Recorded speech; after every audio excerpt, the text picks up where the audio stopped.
I'd like to welcome you for us to worship God today and keep the Sabbath and enjoy praise. Amen. Amen. Welcome you all. Amen. Our topic today is the church triumphant, how it is established. As we were watching last night's Q&A, did we enjoy it? Yes.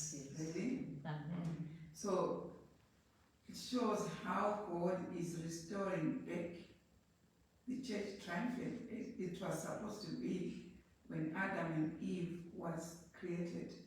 It was supposed to be a big church, a church triumphant of people who are going to learn of God, start learning on how God protects the earth, how God created, how God, all about God. Adam and Eve were supposed to have those lessons, but instead they went down the drain.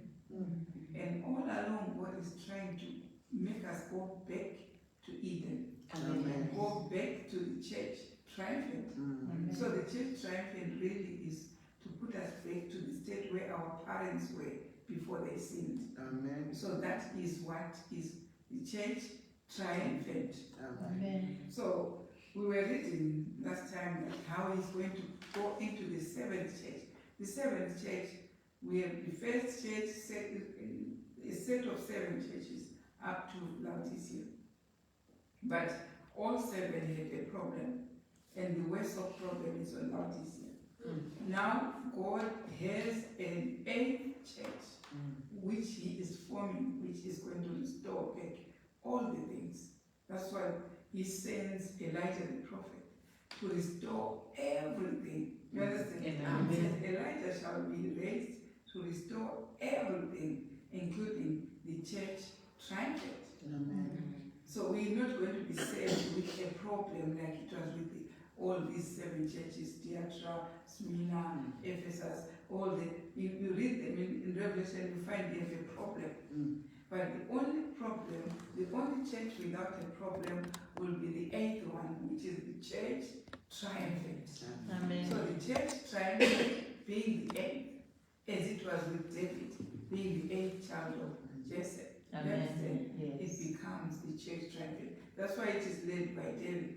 Yes. Because David came as an 8th child. Yes. There were 7 which were prepared by Jesse. They all did not qualify, only the 8th one qualified. Only the 8th church will qualify, which is the church triumphant, which Sister White talks about, even in Prophets and Kings, in page 713, she talks about the church triumphant. It's going to be started by people called branches. Amen. This is what she said. Read it for yourself. Before we start, let's hear. The church triumphant, Sister White portrays it being branch. What will the state itself? And you find that the state in Prophets and Kings, page, maybe give your iPad, because okay. So you open on the estate in the Prophets and Kings, page 713, you find that is going to be started by branches, whether we like it or not. Amen. It won't start when we are still under the name Christian. No. We are supposed to go to the name, to the new name called branch. Sister White says it on Prophets and Kings, page 713. Let's read it. I think it's not 713, the Acts of the Apostle, page 595. My pardon there. But even 713 will be talking about the same thing. But let's hear it more clearly in Acts of the Apostle, page 595. Talks about the branch, going to establish the church triumphant.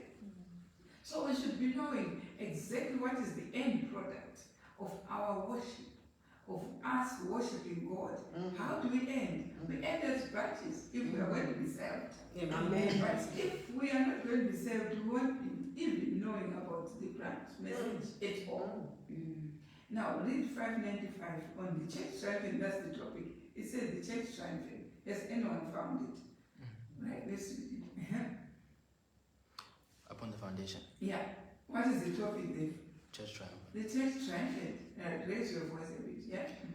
Upon the foundation right? that Christ himself had laid, the apostles built the church of God. Right.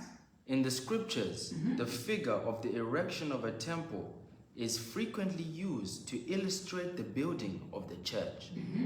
Zechariah refers to Christ as the branch that should build the temple of the Lord. He speaks of the Gentiles as helping in the work. Right.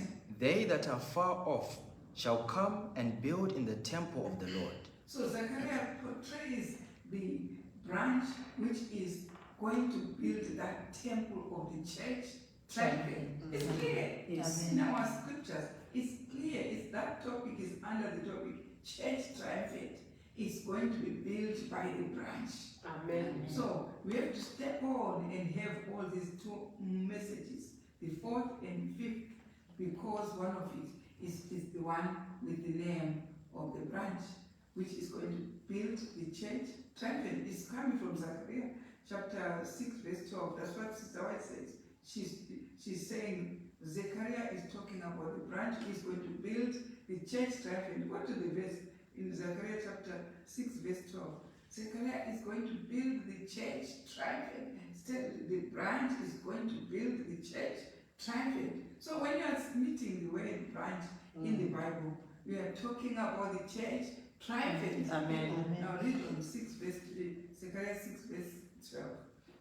And speak unto him, saying, Thus speaketh the Lord of hosts, Right. saying, Behold the man whose name is the branch, Right. and he shall grow up out of his place, Right. and he shall build the temple of the Lord. Now you know which temple is the church triumphant. So you familiarize yourself now with the name branch in the Bible. It's just referring to the church triumphant. It's not mentioned anywhere in the 7 churches. That name branch was not there in the 7 churches. Thyatira, Ephesus, Pergamos, it does not have the name branch. The name branch comes on the 8th temple, which is the church triumphant. So when you say the church triumphant, it's a church without the wheat and tares. Yes. And if it was with wheat and tares, like it is with Laodicea, it's called the church militant. But the church triumphant is where God is now purifying the church so that he comes up with a church triumphant. Do you understand? Amen. So here, that's why we are seeing the church triumphant, how it's going to be formed. And we had it on question and answer last night, how it was going to be formed. It was on Ezekiel chapter 12, saying, the Lord shall stand on Mount Moriah, and it actually meant that the feet of the Lord, meaning the ones that are keeping the feast, led by a prophet. You understand? Right. So the church triumphant will be started by the keeping of the feasts. Amen. Do you get the point? So here you will find that God is now, we saw it in last week's lesson, that God is now purifying with a fan, going into the church of the Laodicean church, which is being judged first. And he's going with a fan to make sure, what fan? It is the sealing process. Yes. That's the fan. The fan is where we are receiving the 3 seals. There are some in Laodicea who don't even know about the 3 seals at all. But some have already received these 3 messages. When we are saying seals, these are the 3 messages, which are God, which are the Sabbaths. New Jerusalem, as it is in any writing, page 15. New Jerusalem, which are the keeping of the feast. And Jesus' new name, which is the branch, which is the church triumphant, going to be built by the branch. Amen. Do you understand? Now, we should understand how these are coming. Why we don't even hear them with every other, membership, because Laodicea does not have the church triumphant at all. Already, if you read how it is in the Bible, it says it's neither what nor God. Did you get that? It is neither what or God. Can God use anyone who is neither what or God? No. What does that mean? Neither for the feast, nor for the pagan. Do you understand? matter what you are in the festivals, as God portrayed them in the Bible. So are they either or no? So that's why the name is appropriate. They are lukewarm. You get the point? So we saw last week when we were studying, we saw that how God is going to purify. Is going to come up in testimonies for the church, volume 5, page 8, is going to come up with a new ministry. Amen. A new ministry. We saw it in page 8, that those who are trained by the science, so falsely so-called, who render homage to science, falsely so-called, what is that? Theology.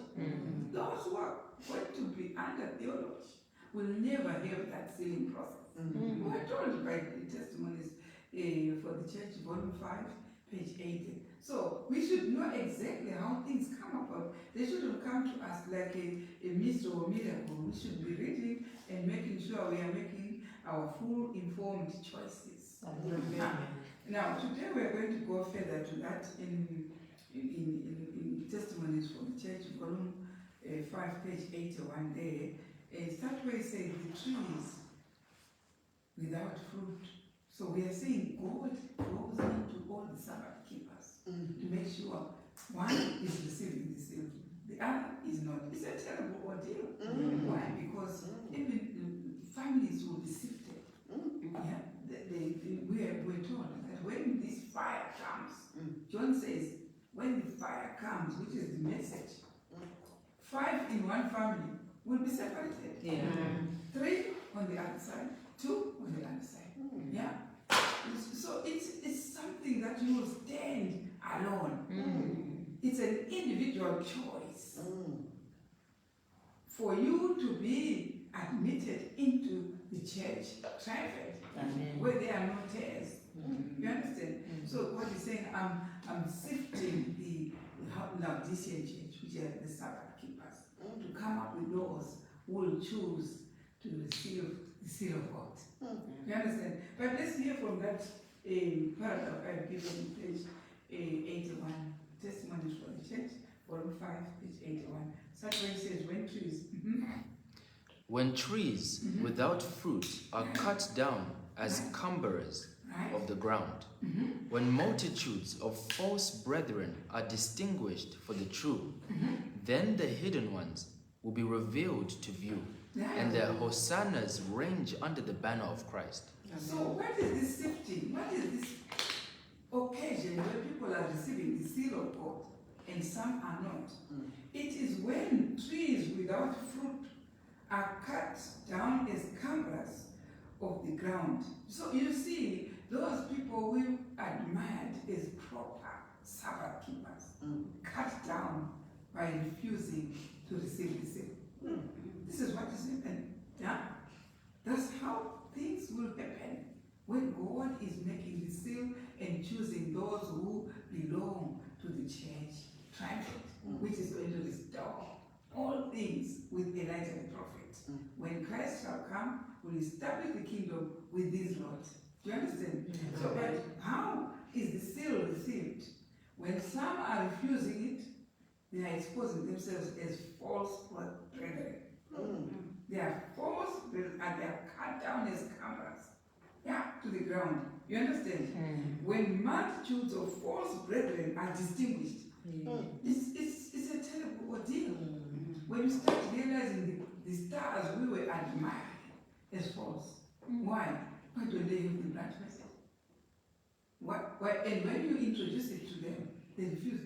Whether it's a dark saying the word proper in the Bible, they refuse. They expose themselves to be false. This is what is happening. When the seal is being received in the church right now, those who are given the information about the seal in black and white, how do you know it's true? When it is there in the Bible, and when it is there in the spirit of prophecy, it's all true to the Lord, into the testimony. What else do you need? You only need those two to support and tell you that this is true. Find any information in the Bible, check in the spirit of prophecy, Sister White, and find she's supporting that. You don't need to go anywhere for other proofs. That's the only proof to the law and to the testimony, as God has portrayed it in the Bible. And there are people who will, we were told last week in Testimonies to Ministers page 106, if you can slide to the Eastern MC, where it says in Testimonies for the Church, Testimonies to Ministers, page 106, it tells us how, when it says beware of rejecting that which is true. Check in there and see, read that paragraph. How are people going to refuse? They're not going to be checking it does say Lord to law and to testimony. But they will do something that will make them reject the truth. What is it? Right? But beware. But beware of rejecting that which is truth. Right? The great danger with our people What has is been... our people to sister wife? Sabbath people. Right? The greatest danger that they have, what is it? Has been that of depending upon men and making flesh their arm. Do you see that? When they hear the truth, the Bible and the spiritual prophets confirming the truth, what do? Go and ask somebody who is an arm. Yeah? That's why in Isaiah chapter 2, verse 22, it tells you clearly, cease ye from men whose breath is in the nostril. What happened? If those nostrils, once you die, the nostrils don't use. You don't use them, is it? So it means you can die. So cease ye from depending on a man who anytime you find is dead. So who do you depend on? Nobody. Depend on the Bible and the spiritual prophets for truth.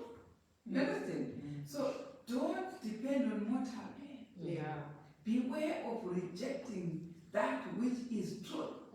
The greatest danger with the Sabbath keepers is of depending upon men. They hear things from God and they ask men. You understand? They ask ministers and pastors. They ask the dignitaries that they think they are well learned of God. This is how most will reject the truth. Is it not true? Now read all this here. Those who have not been in the habit of searching the Bible for themselves. You see why they ask people? They are not themselves in the habit of searching the truth for themselves. They think the pastor will search the truth for them. We have to cultivate a habit of searching the truth for ourselves. These are the people who are going to be saved. You can't be saved when you're depending on somebody. Now listen, those who are not in that habit, let's hear. Of searching the Bible for themselves or weighing evidence, have confidence in the leading men and accept the decisions they make. Why do you think they are following them? Why do you think they are following ministers? And their decisions. And the minister will tell them that this broad daylight is supper. And they believe because he's a minister. Why do you think they're doing that? Because they are not in a habit of searching the truth for themselves or weighing evidence for themselves. They depend upon mortal people, and that's how plenty will be lost. Listen to that. Yeah. And thus, many will reject the very messages God sends to his people if these leading brethren do not accept them. Right. So they just follow what the leading brethren, if they say they nod, they also nod. If the brethren say no, they also say no. God cannot use such a mortal. He wants you to have a very firm background of weighing things for yourself. Not a banana one. Someone will twist you to the west, to the left, to the east, or to the south. You twist anyway, where anybody can, shape you. No. God uses people who are firm, would dare to be a Daniel when most people are refusing, would dare to be those three boys who stood for God when Nebuchadnezzar was telling them, when he was telling them to kneel for a statue, they stood, three of them, because most of them, they did not kneel for that statue. Do you know that? They pretended to be tying shoes. But God said they did. They learned. How many people are tying shoes in our time? How many? How many are tying shoes? Yeah? They want to act like Nicodemus. Coming by night to find the truth when nobody's seeing them. Why are they scared? They have no firm background. The backbone is not firm. If you are as firm as anything, you don't mind anybody. Yeah. Like it was with Elijah. He was the only one. He was the only one for God when the rest of Israel was worshipping idols. These are the people God is looking for right now. Like it was with Noah. He stood firm and steadfast, building the ark on his own. He did not even listen to anyone. Like it was with Abraham. He never even consulted his wife to say, shall I take Isaac to go to Moriah? He never. He went because it was a task, saying the Lord. These are the people who God is looking for. Listen to the church triumphant. Yeah? Those who are depending, who are used to depending on leaning on people, they will never make it. Read one else here from that paragraph, which is 1T page, 5T page 81. It says, we have finished that paragraph. It says, the truth will be revealed now. Which are these truths? Those who stand by God's Lord, whether brother or sister or father or mother will say no, they don't care. As long as God has said yes, they will move with God. Is it? Yes. Those are the people God is looking for. Amen. If you see those who hear things here and then change and go and hear that, these are not the people God is looking for. People whoever, never. God does not use people whoever. God wants people who are sober, following Him faithfully with a single eye. They are not listening to this one or that one. They only want the thus say, Lord, finish. Whether pastor or what says no, as long as the Bible says yes, they'll stand. These are the people going to be admitted in church triumphant. The rest may say goodbye now. You understand? Let's go to 1T, page 99. It says, God listed Himself, God is sifting these people. 1T, page 99, and go to that paragraph, which says God is sifting His people. God is looking at those who are genuine. Yeah. Not hypocrites anymore. They're dominating everywhere now. This year, the hypocrites who say they love God and then find in their place they are eating what God forbids. These are not genuine. Genuine will stand by a thus say the Lord. What does God say? This is what these are the people who stand in this sifting which God is doing so that He comes up with the candidates of the church triumphant. Understand? Now let's hear from that one. What is sifting? God is sifting His people. Do you hear that? When you say, oh, we are so many, we are millions and billions who are Sabbath keepers, but God will come up with a few. Now why? The rest were hypocrites. People who can't stand with a thus said the Lord with a single eye. They can't stand for the truth.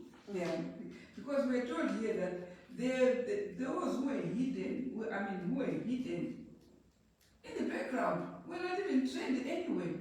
You can't even recognize them training in any institute as a pastor or what.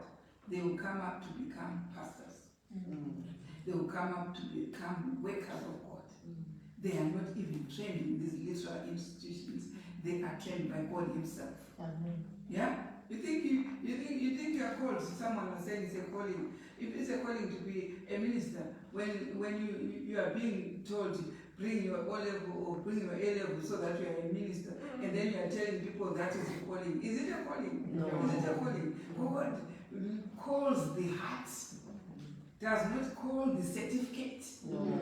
Calls the heart. Yeah? And you think that one went with a calling, the proper calling. No, he went with an O level and an A level. That was not a calling. A calling is a calling of a heart. That's why God is avoiding those who are trained by the literal institutions. Because He wants a proper calling. A calling is what is going to inhabit the church triumphant. Amen. Whether I like it or not. That's what is in the scripture.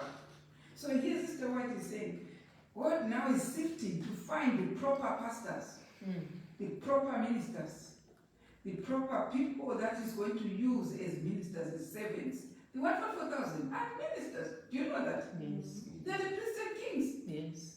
The 144,000 are the ministers God is going to use. So now he's sifting the churches, coming inside the church. Yeah? To find the proper ministry. Yeah? Long ago we have been told these are ministers, and they are seeing all these cape of wisdoms and whatever. This is how he became a minister. But not when the church triumphant is being established by God. He sifts the church. Amen. And we see those who were hidden, who were not trained anyway. God comes with them up to work for him. Properly. A pure, true ministry is what is going to come up with. Now let's read that paragraph. Let's hear. God is sifting, right? God is sifting his people.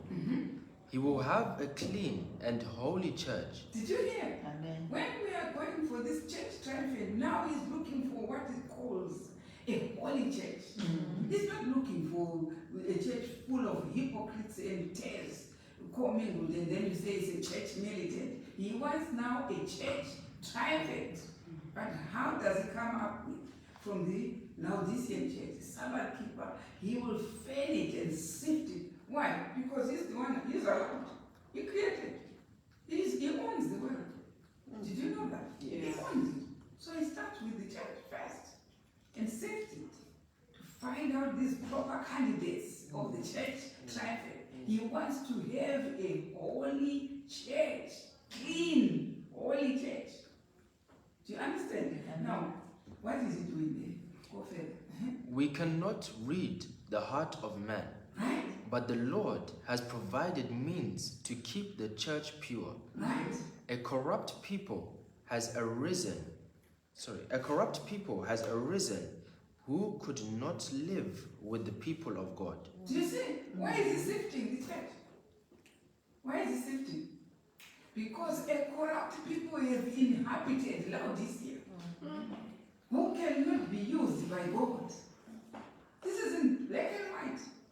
In Testimonies for the Church, volume 1, page 99. He is sifting now. And we cannot read the heart.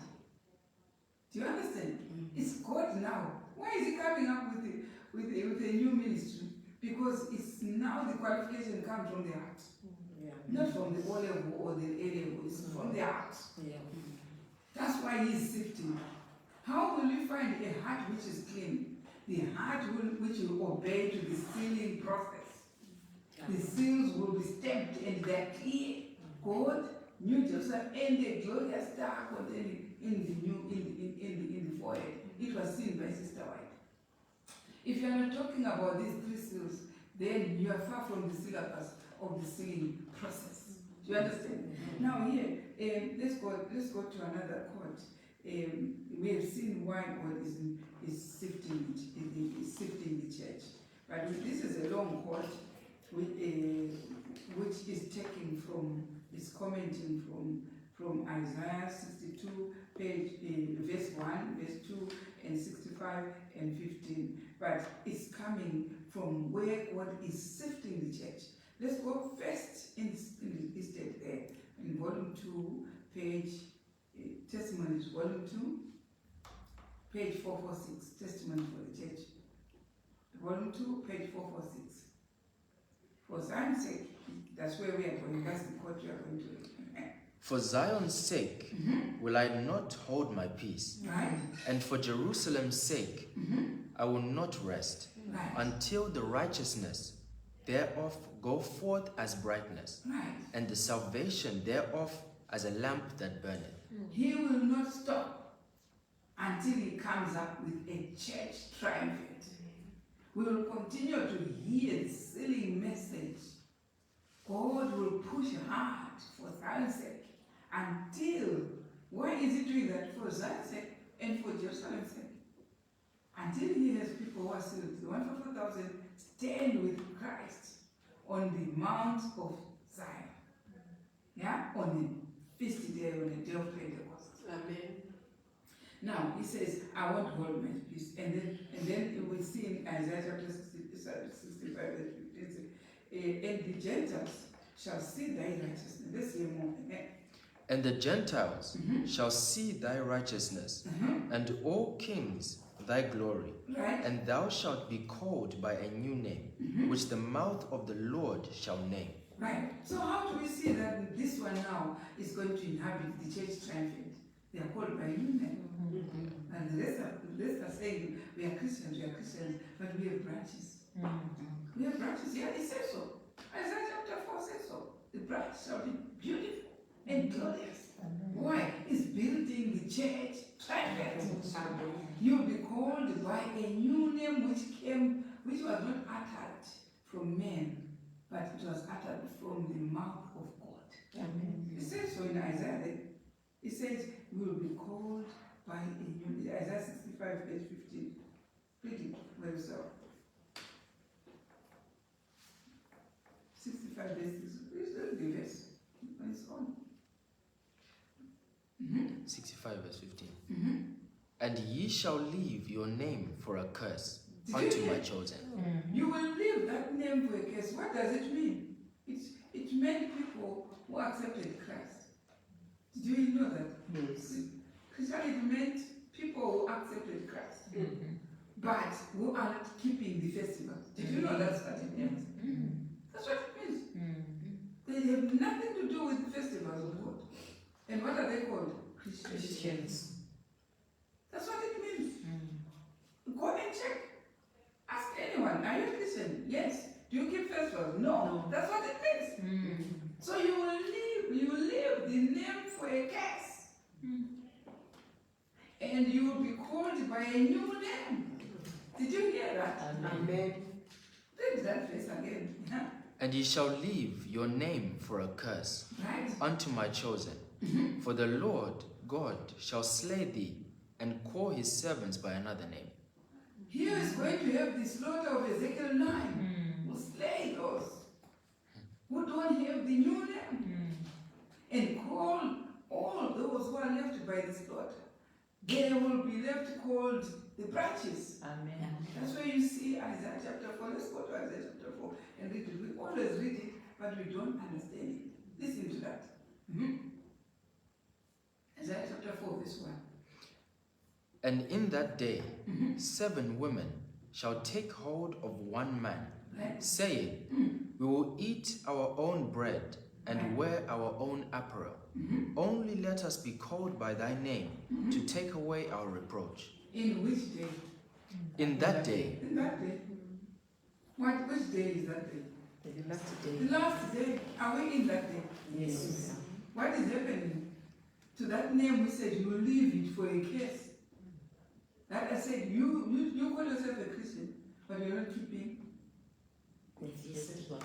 You see why you are calling yourself? You are eating your own bread. Yeah. What is it? Your own bread? It's information worshiping God without His festivals. You are eating your own bread. And what is the holiness? The apparel. What is the holiness that you have? Your own. What do you want from Christ? You only want this man to take away your reproach. That's why Isaiah 65 verse 15 says, you will leave them that name for a curse. Why? It's not keeping God's laws. You're eating your own laws. You're feeding yourself with your own doctrines. And you are wearing your own holiness. We need Christ's holiness and with Christ's real name. And he says, you leave then that name for a curse. And he will now give you a new name. What is the new name? Listen to verse 2. What is the new name? In that same day, listen to that. in that day, In that same day, shall the branch of the then you are Lord called the branch. be You beautiful. will be beautiful. Why? Because God is using you now to build the church triumphant. This is what is happening. Yeah. That's what is happening. You will leave that name. The branch shall be beautiful. Listen to how is it going to be beautiful? Listen to that. And the fruit of the earth The fruits of the earth shall be excellent shall be and comely excellent with the church triumphant. for them that are escaped of For Israel. them who escaped the slaughter of Ezekiel 9. Did you hear that? How else can God talk to us if it's not as clear as that? But let's go back to our paragraph. It says now, you shall leave your name for a curse unto my chosen. Did you hear? You don't only leave your name. You leave it because it's a curse, and also unto someone who has been chosen. Did you hear? Somebody has been chosen. Why? Who now remains leading though the Laodicean church as a Christian name has left. The people have left that name for someone chosen. Did you hear? Somebody has been chosen. Of course, it's Elijah. Elijah the prophet has been chosen to lead the branches. A fresh name. A fresh name, because that one has been a curse. That's what the Bible is saying. It's a curse now. Why? It's not keeping God's laws. No. No festival, nothing. Yeah? Are you a Christian? Yes. And Christ says, be a vegetarian, and you're not. So what are you telling? The name is a curse. The name is a curse. Are you a Christian? Yes. Are you keeping the Sabbath?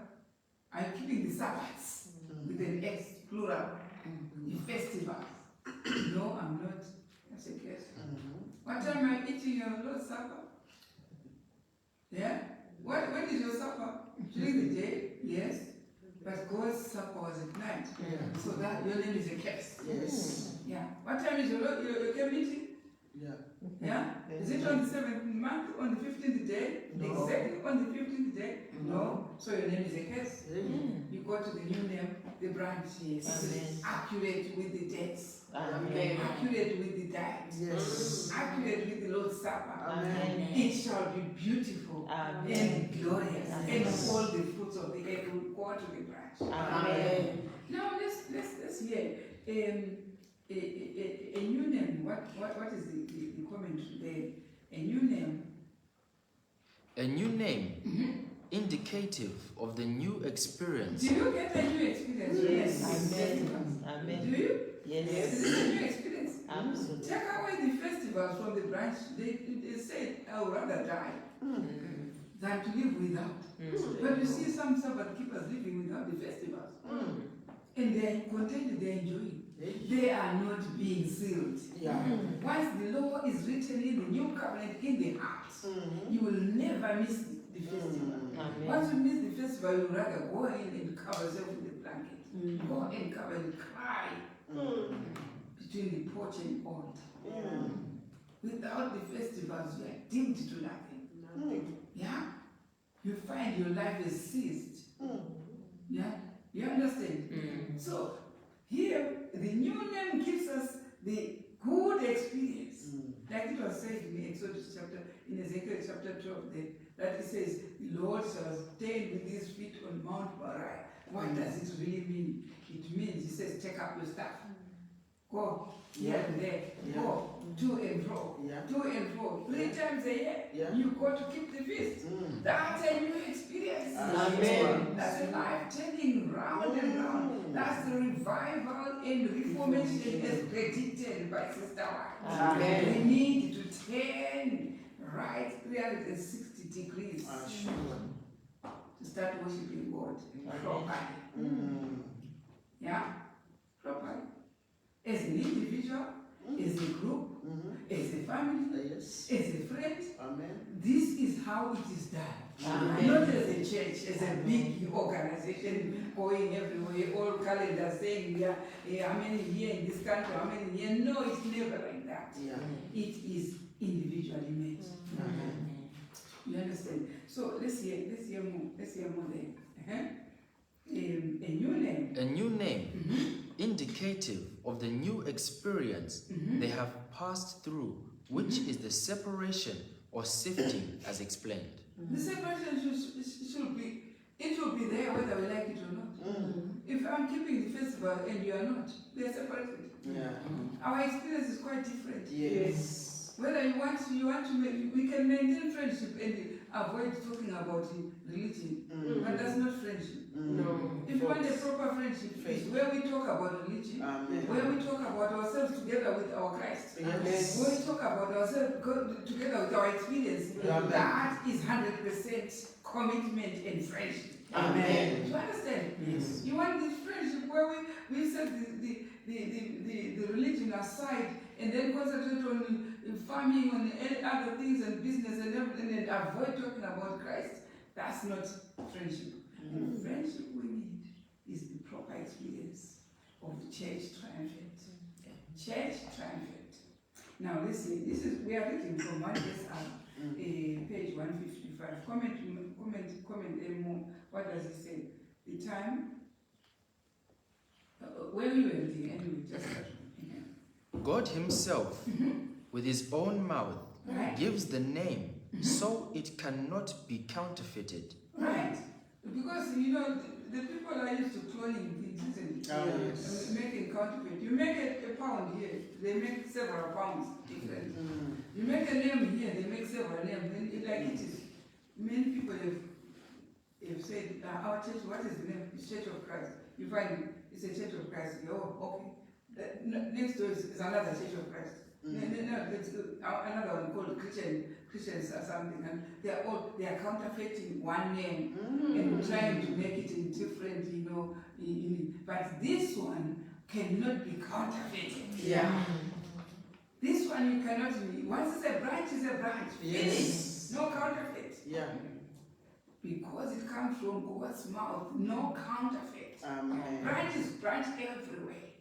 Wherever you go to Africa, you find, if you say you're a branch, you should be a feast keeper. Amen. If whether you go to America, you say you're a branch, you should be a feast keeper. Amen. And whether you go to wherever, whether you go to England or whether you go to Tanzania or Zambia or Australia, wherever, when you say you're a branch, you're a feast keeper. Amen. You should be found packing and unpacking, packing and unpacking, packing and unpacking.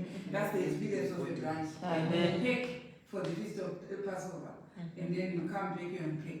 Yeah. And then in 50 days you are packing again, Yes. and unpacking after that. And then in Feast of Tabernacle you are packing again, and then after the feast you are unpacking again. You need to pack it and pack it, pack it and pack it. It's a wonderful experience. Yes. This is what a branch is. Yes. You can't counterfeit it.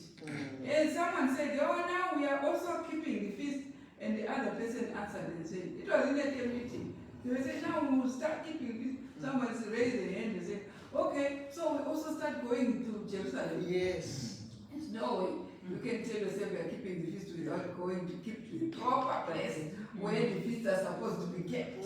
There's no counterfeit. No. The name cannot be counterfeited. No. Don't counterfeit yourself. Look at the Sabbath keeping. You can find someone who is a Sabbath keeper somewhere who is not on this year. Sabbath keeping, Sabbath. But the name now we have is a proper name without counterfeit. Sure. When you say a branch, you should be talking about keeping the festivals. Where? In the proper place. You can't be a branch doing something else. That's never supposed to be. It will never be like that. The proper branch will build the church triumphant. Amen. Proper branch. You understand? But let's hear what he says here. He says it cannot be counterfeited. Right? The time. The time the name is received by the church is at the end of the 430-year period, as explained on the chart. Why are we talking about 400? Why are we talking about the branch all of a sudden? Why now? Because it's time up. It's time up. It's after the 430 years. It's time up. So the branch is there because the scroll is unrolled. Amen. Those who are left behind, we have policies that were written long ago in 1844. They can't even renew their policies. They don't talk about the branch. They don't have this experience that we have. We need an experience where the scroll is unrolled. Let's hear that's the church. Thus, the church is reorganized under the name. new name. Did you hear? The revival and reformation which Sister White was talking about has its name, the branch. the church triumphant is reorganized under the name branch. Did you hear? That's what we read in the Acts of the Apostles, page 595. Did you listen to it? Zechariah speaks of the branch, which is going to build the church of God. The branch, when Christ is called the branch, from 1844, he says so in Great Controversy, is it? Yeah? When is he called the branch? Go to Great Controversy, page 415. Yeah? So the reorganization is done under the name branch. Right? Now you understand all the verses talking about the branch in the Bible. And then you never get lost. Because you now know it is the church triumphant God is talking about. Let's hear when is Christ called the branch? 415. Yeah? The work of Christ Right? as man's intercessor is presented in that beautiful prophecy of Zechariah concerning him whose name is the branch. You see when the name is called, when Christ is called the branch. Yes. Branch is the name of Christ. But when? As man's intercessor. When did he start that? 1844. He changed the name. It's called the branch. From 1844, he started intercession. He started now the investigation of the living, of the dead, and the living. And that work he is doing, he's under the name branch. So when he is under the name branch, that's when we now have a new name which comes as a seal. Let's see as a seal. Early writing, page 15. Is it the seal? He makes sure those who are going to be in the church are sealed, and they are 144,000. Let's see what was on their name, on the name on the forehead. Let's hear in early writing, page 15. Yeah? The 144,000 were all sealed and perfectly united. Right? On their foreheads was written, God, 1, New Jerusalem, 2. and a glorious star containing Jesus' new name. Do you see this new name on the 144,000 is why? Because they are the ones who are now being used to build up the church triumphant, and they have the name on the forehead called branch. The new name is on their forehead called the branch. They are not called Christians anymore, they are called the branches. They are the branch, shall be beautiful. The fruit of the earth now goes to the 144,000. Glorious. They are the one now being used to go and collect all the Gentiles to the kingdom. You understand? So the new name, that's why here we are being told that thus the church is reorganized under a new name. Did you understand? We don't let's hear. Thus the church is reorganized. Thus the church is reorganized under a new name. Right? The old name, being polluted, could no longer be retained. We were told, Isaiah 65 said, you will leave that name. 65 verse 15. You will leave that name for a curse. So it's polluted. The old name being polluted. Why? Because he said people who said they were worshipping, they were following Christ when they were not keeping his laws. They were not keeping his festivals. So it's polluted. That name is polluted. Now we have a fresh name called the branch. Because the old name has been polluted. Now listen to that. There is no longer, right? The old name being polluted, let's hear that. The old name, being polluted, could no longer be retained. It's no longer supposed to be retained. Yeah? You call yourself a Christian now. No, it doesn't make sense anymore to God. It doesn't make sense anymore because most people are claiming that name. The 7 women are saying they wanted to grab that name. You understand? Eating their own bread, wearing their own apparel, but it's now polluted. So he gives his servants a new name, the branch. Because the old has been polluted. Now, this There is no one to go by the old name. Everyone going to be admitted into the church triumphant is not going to go by the old name. Did you hear that? For the ones who were not worthy of having the new name have perished under the figure of the 5 men with the slaughter weapons of Ezekiel 9. What has happened to those who are being called by the old name? They all went. So it's just going to read the forehead. What does the forehead have? and this forehead has got branch, he lives. In Ezekiel 9 it says, go and slaughter, but don't go near anyone with the name, with the mark was the name. You see? So when you find the name is branch, you will live. And the name is not branch, is this other old name, you will slaughter. Did you hear? This is what we are reading from the Bible and the Spirit of prophecy. Yeah. It's now like the repetition of English. They say shipwreck, someone says shipwreck, and somebody says, say shipwreck, and says shipwreck instead of shipwreck. That's the name. Will decide who you are. And when the angels are commissioned by God, as they were commissioned in Egypt, they will go where there is no name branch. They will, yeah, that's what exactly. That's what we are reading. And let's hear. There is Yeah, repeat that one. Yeah. there is no one to go by the old name, for the ones who were not worthy of having the new name have perished under the figure of the 5 men with the slaughter weapons of Ezekiel 9. So it means on that day, last sentence there, The name only remains for a curse.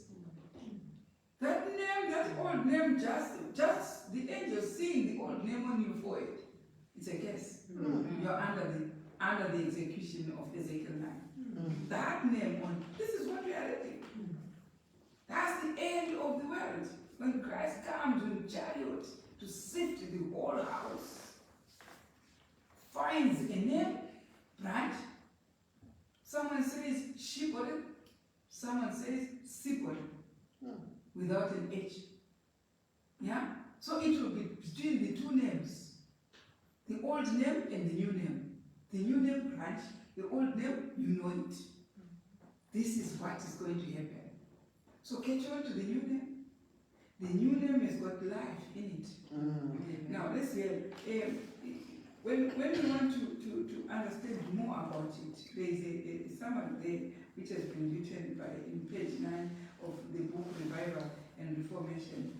There is a summary. Point number 1, what does it say? The Lord will have a pure, holy church. So what are we learning here for the church traffic? That the Lord at the end will have a pure and holy church. And the devil thought God was not going to have people. No, he's going to have. He has never stayed in any generation without his own. The people who have made his interest their own. He has never been without his own in any period. We will uphold his laws, his festivals, his 10 commandments, his judgments, his testimonies. He has never been, the earth from Adam to the end has never stayed without a prophet. Never, not even a single day without a prophet. Not even a single, do not dare to. It has never. Since Adam and Eve sinned, there was introduced the work now of the prophets. Because when Adam and Eve, before they sinned, they had no prophet. They were meeting God face to face. That's what we read from Spirit of Prophecy. Sooner they sinned, God introduced the ministry of the prophets.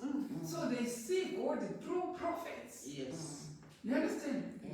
And the world has never been without a prophet.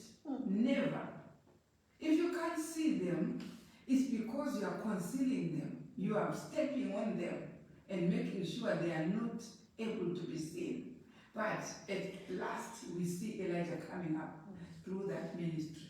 Do you understand?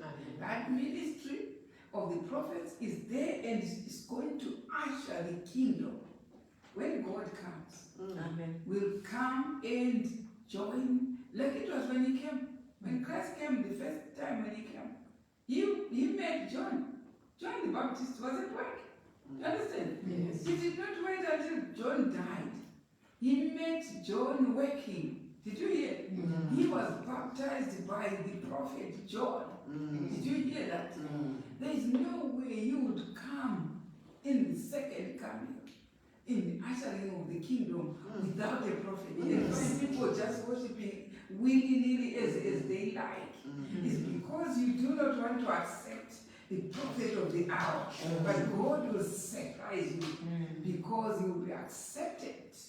He will come accepted by 1,000. They will be led by a prophet. Amen. This is why they got the seal. The three seals were got by the 1,000 because they received the threefold messages from a prophet. Amen. This is what happened. So here, if you fool yourself and say, no, now I'm doing myself, I'm looking for myself, and no, but I don't even want to listen, I have no prophet, it's me and God alone, and you're fooling yourself. He has never been without a prophet. Now it says the Lord will have a pure, holy church, but who will work for that? It's the prophet of the hour. Will make sure there is a holy church before Christ comes. Yeah, and what? He was seen whetting his sword to cut down the lukewarm professors. When lukewarm professors are cut down as cumberers of the ground, the hidden ones will be disclosed to view. Right. The hidden ones who are worshiping God in all strength, in heart, pure heart, will be disclosed to view. That's why God will have a pure, true ministry with a holy church. Right. And point number 2, what is God going to do? What are we studying? Then the righteous with hosannas range under the banner of Christ. As they go forth as brightness and as a lamp that burneth, the Gentiles shall see their righteousness, and all kings their glory. In the time of the loud cry. In the time of the loud cry, the Gentiles will behold a fresh ministry, a pure church, which is not only following Christ and eating their own bread, but they are following Christ and also keeping all the holy laws as given to Moses on Mount Sinai. 4 laws: commandments, statutes, judgments, and testimonies. They came fresh without any animals being killed. Nothing. They are laws from God. Now, point number 3. When the Lord slays the wicked in the church, he will call his servants by a new name. Right. When the slaughter is okayed in Ezekiel 9, you consider it and say it will never happen. It will. Nobody wants to prove it is going to happen because you don't just believe. Like it was in Noah's time. They just didn't want to believe there was going to be a flood. You know, at that time I can even say they were much better than us because they did not have proof from the Bible and spiritual prophets. We have proof from the Bible and spiritual prophets, but still don't believe. We are worse off than the people of Noah. How many times has the Bible spoken about this slaughter? You go to Isaiah 63 to say, who is coming from Bosa after Christ has finished that slaughter? That slaughter. That I have done that. I finished. Died in blood from the slaughter of Ezekiel 9. We have all those proofs, and if you go to testimonies, they are proof. Volume 5, page 211, talking about the same slaughter of Ezekiel 9. With all this evidence, we are even harder than the people in Noah's time. They didn't have a book, nothing. They were only supposed to listen to Noah without evidence. But here we have a prophet who tells us about the slaughter. Still, we have evidence written for ourselves in our books. We are harder than the people of Noah's time. Now listen, God is pure and faithful to his word. When he says he's going to do it, he's going to do it. Watch his face. He will do it. Amen. He will do it. Watch his face. He will do it. Now, whether you believe or you don't, he will act upon what he has written in the Bible. Amen. Now, here it says, when the Lord slays the wicked, those who have not received the seal, as in Ezekiel chapter 9, it says, go and don't go near any with the mark. He will do it. He will actually do it. Do you understand? God will actually do it. Like he did it in Egypt. He went for those without the blood on the door. He did it. That's true. He did it. Those who did not believe Moses that day, their firstborns were done. They were at the graveyard while others were crossing the Red Sea. Yes. You understand? Now, then he says, the the church is reorganized. Listen to that next sentence. The church is reorganized under, the church is reorganized under a new name at the end of the 430 years. The new name cannot be counterfeited, for God himself gives the name with his own mouth. Did you hear? Where did the name branch come from? You form any church and call it by any name, nobody's worried. But call yourself a branch and you say, people, what did you say? Yeah, what did you say? Because it comes from God. Amen. It comes from God's mouth. Amen. Yeah, it's a spectacle because it's God's new name. Yeah, it's the one that he uses for the church triumphant, for the eighth church. Yeah. It is a spectacle. It says in another quote, it says, the mention of that name is a song in the ears of God. Hallelujah. It's a song. Because the whole inhabitants of heaven are called by that name. Amen. It says so in the scriptures. So when you're saying you're going to be part of the family in heaven, that family is a branch family. Amen. It's a branch family. Amen. How can he give the last name when it doesn't belong to it? The scriptures say exactly clear that it's Christ's name when he's doing intercession. Yeah. He's called the branch. Yes. How can it be called by a name which nobody in heaven has it? Yeah. It's a family name in heaven. Amen. That's a family name. You now are protesting. You are professing that you have joined the family in heaven. Amen. That's why it's a beautiful name. Yes. Christ shall be beautiful and glorious in the church triumphant. You can't talk about the church triumphant without mentioning the name branch. No, you can't even talk about righteousness by faith without talking about the name branch. Because righteousness by faith, when we are now in righteousness, we are called branches. Yeah, it says so. It says so. Go to Jeremiah. Jeremiah chapter 33 says so. It says you can't say we are righteous without mentioning the branch. That righteousness, that you are calling righteousness is your own. If you want righteousness, the proper one, you are called by the righteousness. The righteous name is the branch. Amen. Jeremiah chapter 33, and verse 14. Go to that verse. I need it. Someone here. Right? Verse 14. Verse 14. Behold, the Right? days come. Did you hear that? When it says behold, it means it was not yet that time. Yes. But it was the future time of the end. Behold, the days come. Listen to that. Saith the Lord, Say the Lord. that I will perform that good thing which I have promised unto the house of Israel. What is it that is promised? The good thing. The church triumphant. That is the good thing. That's the church triumphant that is going to perform in that. Behold, that day will come. Listen to that. That I will perform that good thing which I have promised unto the house of Israel and to the house of Judah. Right? In those days and at that time Right? will I cause the branch of Did you righteousness hear that? to This grow is a up good out. thing he has promised. Ever. When something is called good by God, it is good. Amen. It says men shall not live alone. It's good, it's not good. And it says it's not good. It is not good. When it says it's good, it is good. Amen. And there are people who think getting married is not good, but they proved beyond doubt that it is good. They will prove. Don't worry. When someone says, no, I'm okay, I'm single, I'm fine, I'm single, I'm fine. You never let them know that it is good to be married. Yes. It is good. It is good. Ask those who are married. They'll tell you it's good. Yes. It's good. It is good. When there's a knock downstairs and you think it's a thief, then you say it's good to be married.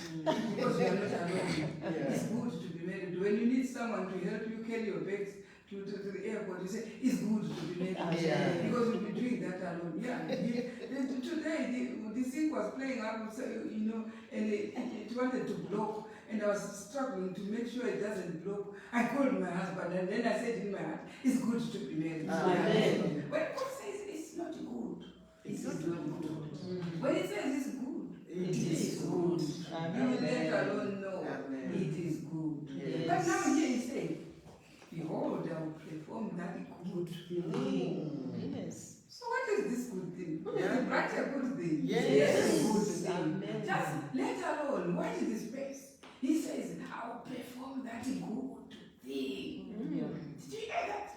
What is this good thing? I will raise the branch. Amen. Is it good? Amen. Yeah? There are some people who think something which is good is not good. Amen. And something which is bad is now good. No, don't be against the weather. Don't be against nature, against God. Don't be against God. When God says it's good, It is good. this is a Amen. good thing. Amen. Understand? He says it's a good thing. Yeah? He says it is a good thing to be a bishop. Is it true? Yes. You check today wherever they are preaching people, and then you say, why everyone is preaching on Facebook? Because it's good. It's good. It's good. Now he says, behold, I'll perform that good thing. It will God himself saying good. It's a good thing. Listen to that. Read it again. In those days and at that time Right? will I cause the branch of righteousness to grow up unto David, and he shall execute judgment and righteousness in the land. Why now does he say unto David? Do you see it's the fourth, it's as the eighth church. Amen. As it was with David being the eighth child Amen. of Jesse. So that's why he's appropriately said the one who is going to be ruling in the kingdom with Christ is an antitype of David. It's got the spirit which God gave to David. That same spirit is given to that person. Do you understand? So he's raising the branch unto David. So we have two rulers, Christ the branch and David the king. Because Christ is raised unto David. So Christ will find David, someone in the spirit of David ruling, but that person is Christ is raised as a branch to make sure he's going to stand by David, who already now is having a seal of the branch. Did you hear that? Yes. But God says it's a good thing. Now you understand now these verses when he says, behold, I will raise unto David. Yeah? The righteous branch. So you can talk about the righteousness by faith without going up according to the righteous branch. That's where the righteousness by faith goes up to the righteous branch. Yeah? You understand? Now, when we are reading, our summary says, Gowe says, therefore, where did you end? The new name cannot be counterfeit. God himself gives the name with his own mouth. There will be no organization. That's where I want. And under the way it says page 9, under the November and information there. Okay, I'll read it for you. There will be no organization, no new association until after the purification. So what is called the purification? Is the establishment of, is the performance of Ezekiel 9. When you come to check all without this name, execute. That's judgment beginning in the house of God by removing those who don't have that name branch. It's going to be done by God himself at the end of the world. This is going to happen. We are reading it. It's going to happen. It's there in the Bible, in your own Bible. It's there in the spiritual prophets. And this is what is going to happen. That's judgment now is begun in the house of God. That's why we see the 144,000 spring up and rush to Mount Zion and stand with Christ on Mount Zion, fully gathered for holy work of going now to the Gentile world to collect all the Gentiles to the kingdom. Amen. And that time Christ will be in Jerusalem, Amen. on the floor here in the kingdom, where we saw in Matthew chapter 25 where he says he will sit on the throne of David. And now the Gentiles will be brought by 144,000. He takes those the sheep to the right and the goats to the left, and he says those who are in the right go into the kingdom. That is the kingdom established. Do you understand? Let's read more from that way. At which time? At which time there will be no organization, no new association until after the purification, at which time the church will go forth under another name. Right. So after this slaughter of Ezekiel 9, then the church springs up with those who are sealed with the name branch in front, which are the 144,000.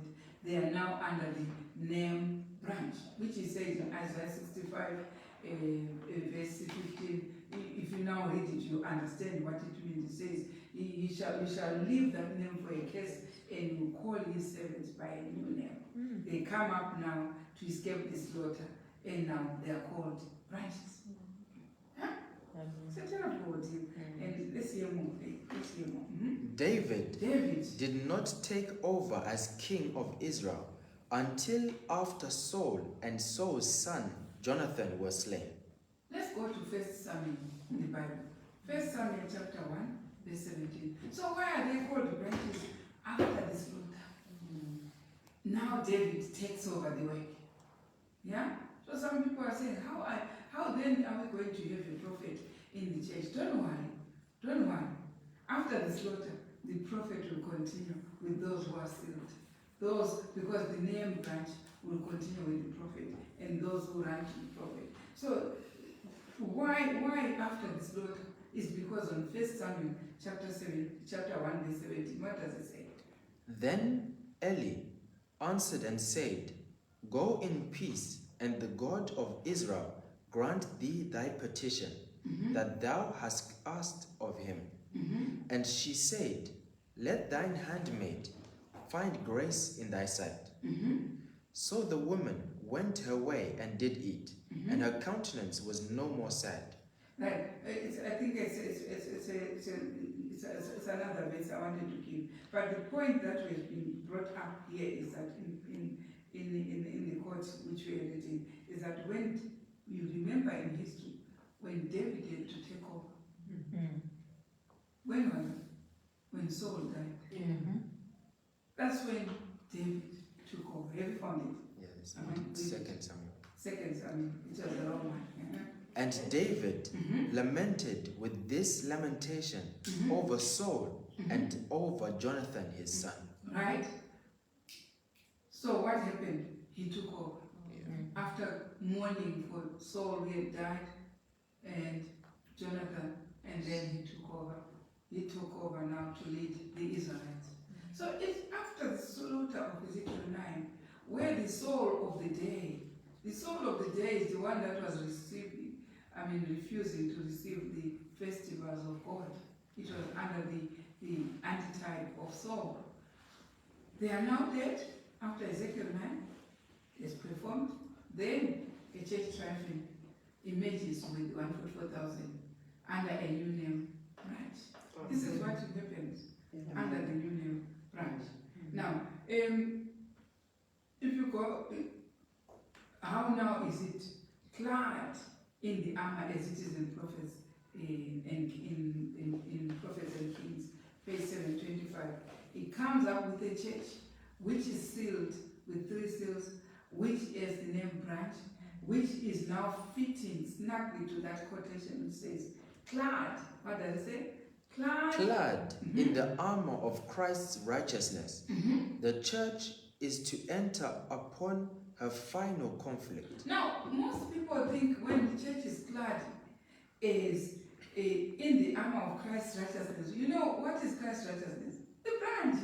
That's why the righteous branch. So it's clad now being a branch. That's Christ's righteousness. That's the armor of Christ's righteousness.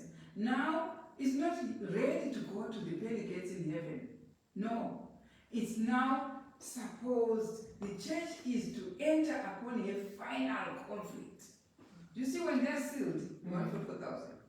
They stand on Mount Zion, clad as an armor of Christ's righteousness. Yes. Then they are ready to enter the final conflict. What is this final conflict? When the gospel moves to the Gentiles, Did you hear? Why? Because what is happening in the Gentiles? The 666 now is enforced. Then there comes these Sunday laws that we're talking about. These pagan feasts that now are they are put into legislation. For anyone who does not keep them should be going to prison. Do you understand? So this is the final conflict that the 144,000 are now ready to go and preach this message under such conditions. Did you understand? But did you see what was happening in the church? The 666 in the church was finishing. Yes. And what happened to those who received 666 in the church? What was the 666? Refusal of God's laws. Refusal of God's feast. Being given counterfeit Lord's Suppers. Being given counterfeit days of camp meetings. Being given, refusing everything in the guise of what is being commanded by God. They were receiving the 666 not knowing they are.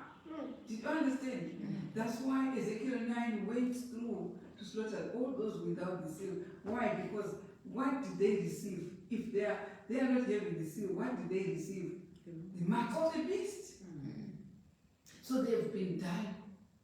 And now the 144,000 are clad as clad in the armor of Christ's righteousness, ready for marching orders, for a church now which is ready for a final conflict of the mark of the beast going to the Gentiles.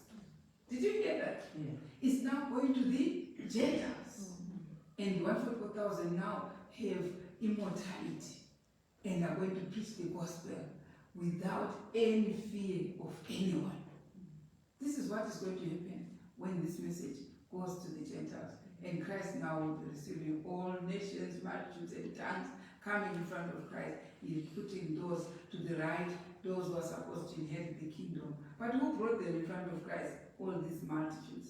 The 144,000 collected them. You understand? Now, it says they are now going, when they are entering this final conflict, fair as a moon, clear as the sun, terrible as an army with banners. She is to go forth into all the world. That is the 144,000 now. Going forth into all the world. Conquering and to conquer. When does that happen?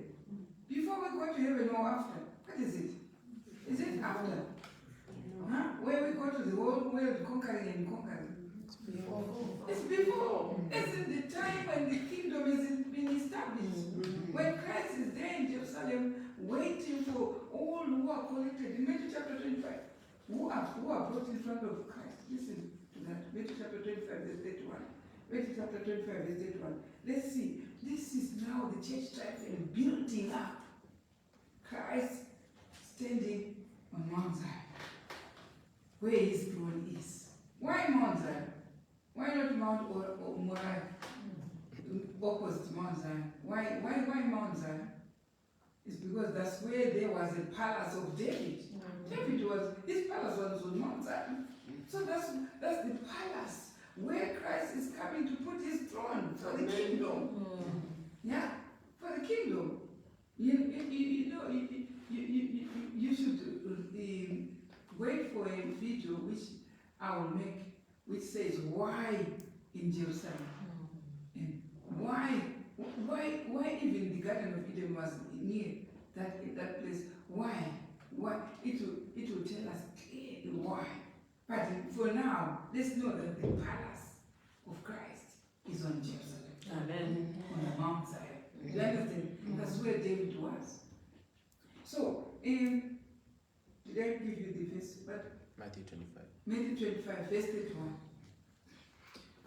When the Son of Man shall come in his glory, Right? and all the holy angels with him, then shall he sit upon the throne of his glory, Right. and before him shall be gathered all nations, and he shall separate them one from another. You see, here he's coming to sit on a throne. He's not yet coming in Thessalonians to be in the cloud there and then we walk in the cloud and go. He's here sitting, and before him, what is gathered? All nations. Who are these gathered in front of him? Who gathered them? Who gathered them? All nations. Who gathered them? 144,000. Amen. They now took everyone in front of Christ, and Christ is separating. That's the time now the gospel has gone to the Gentiles. It's finished with Laodicea, with the Sabbath keepers. It is now outside to those who don't keep Sabbath. They still have the same message for them to contend with, so that they also are together with those in the kingdom. Those who accept that message will go and be part of those in the kingdom, the church triumphant. You understand? And we can't go to heaven when we have different churches with different names like that, with different experiences, different practices. There should be a unification process. That's the kingdom established, so that we are unified. With all those who are not keeping the Sabbath as well, coming to join those who are in the kingdom. So this is what happened before him shall be gathered. And he's still having dialogue with people, talking to those in the right and talking to those in the left. I was hungry, and you gave me food. I was this, and there's dialogue. But when he comes in the clouds, he has no dialogue with anyone. With the righteous, those who are resurrected and those who are alive, they caught up, they catch up in the cloud and go to the cloud. There's no dialogue there. But here, when he's having dialogue, there is dialogue there. People before him, that they are all gathered. What happened? Listen to that. And he shall separate them one from another, as a shepherd divideth his sheep from the goats. You see? Right? And he shall set the sheep on his right hand, Right? but the goats on the left. You see? Then shall the king say unto them on his See, right he's hand, talking to them. So that's Come why I ye. say, Blessed of my father, right? inherit the kingdom, Inherit what? the kingdom. What is there on earth? The kingdom. You talk already we are talking about the 10 virgins, that the 5 were foolish, they were not ready. You don't even know you're talking about the kingdom. That Christ is when you come, and when the bridegroom came, the 5 were ready and went with the 5 in a marriage supper. Is it? The foolish went and obtained the oil and came and knocked at the door, speaking to Christ. Where was that episode? In heaven? No. It's on earth. That's what is happening on earth. You are actually talking about the kingdom. That's a parable of the kingdom. So all the parables in the Bible, in the New Testament, they are all saying the parable of the kingdom. Did you see that? They did not say the parable of heaven. It's not heaven yet. Don't jump onto heaven yet. You can't go to heaven unless you first inherit the kingdom. Sure. Then when he goes back, the 7 last plagues come. On the last 7th plague, that's when he comes now. He does not step on the earth. He remains in the cloud and we all rush to the cloud. You understand? So we should read these scriptures and rightly divide the word of truth. And also we stand upright with the proper truth. When the truth is there in our head, then our practice will be a holy practice. You understand? Because we are practicing something that we know. You understand? You put what you know into practice. That's what makes you holy. Amen. That's why he says, I will come up with a holy church. Why? Because they put the seal in the head. The information is in the head. And what does the information say? Keep the feast, they keep. Don't do this, they do. Don't do that, they do. So what are they doing? They are becoming holy. Amen. They are practicing to be holy. It's the present truth that will make people holy. You understand? Right. So it says, the provisional in set up. Provisional in set up as well as in name. Right. So you find that when it's the way it says here, we are set up with the practice, and also the name is there. Everything has changed. That's the revival and reformation, right? And God to say that in, let's see these verses, in Isaiah chapter 61, verse 4. I want to hear that one, that verse. What does it say? The verse. 4 to 7. Isaiah chapter 61. And they shall build the old wastes. Did you see what they do now when they're clapped? What they are doing now when they are going to get the Gentiles to building up, they are now building the old west. Did you see that? This read on. And they shall build the old wastes. Right? They shall raise up the former desolations. What are we doing then? We are raising the old west, Amen. the former roads, the former paths which were being traveled by the old saints. Abraham, Adam, Yes. Noah, Jacob, Isaac. We are renewing all their paths by being sealed and clad in an armor of Christ's righteousness. All the old ways as it was with all the saints is now the same. You understand? You are being told that this is was done in the Old Testament. The only thing which was done in the Old Testament, which we don't practice, is the killing of the lamb. But the rest of the Old West is found with the church triumphant. Amen. That's why we go now to that verse, that quotation. Have you finished up to 7 there? And they shall build the old wastes. They shall raise up the former desolations, and they shall repair the waste cities, the desolations of many generations. For many generations. And what? And strangers shall stand and feed your flocks. Do you see who is going to feed the flocks? Strangers will feed. Who are the strangers? The Gentiles.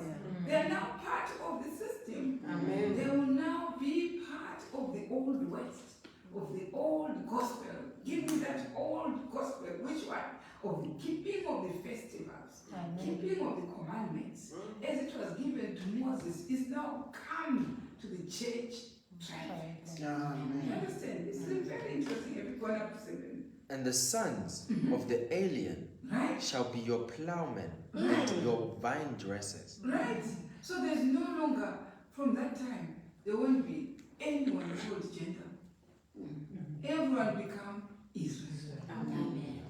Everyone is God's child. Yes. It's a unification process. We will all be together in the kingdom. There is no, this is a sect, this is a what you all be one. As it was in those who were born from Adam and Eve. You understand? Now let's go to 7:13, prophets and kings. That's what I want now. I had given you earlier on. 7:13. Where it says that which God. That which God purposed to do for the world through Israel. Do you see what God wanted to do? He wanted to form the church triumphant. When he chose Israel first, this was his aim. So that which he purposed to do with Israel. Listen to that. The chosen nation. He chose that as a nation, yeah? He will finally accomplish through his church on earth He today. finally now accomplished with the 1,000 that had been sealed. Do you understand? Listen to that.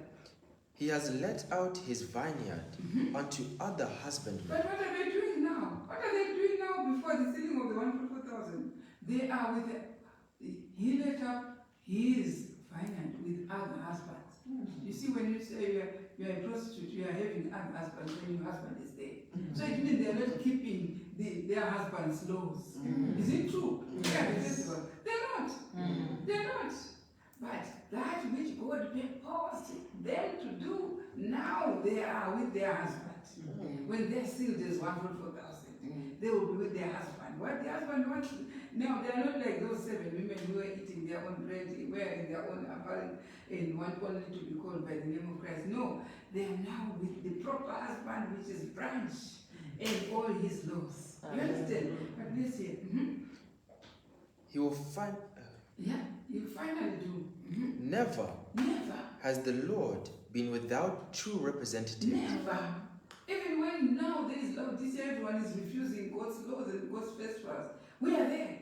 We are there. We are keeping them. We are keeping them. Because never has God been without. We will keep them. We will keep them. Never. We are God's representatives. Never has God been without his true representatives.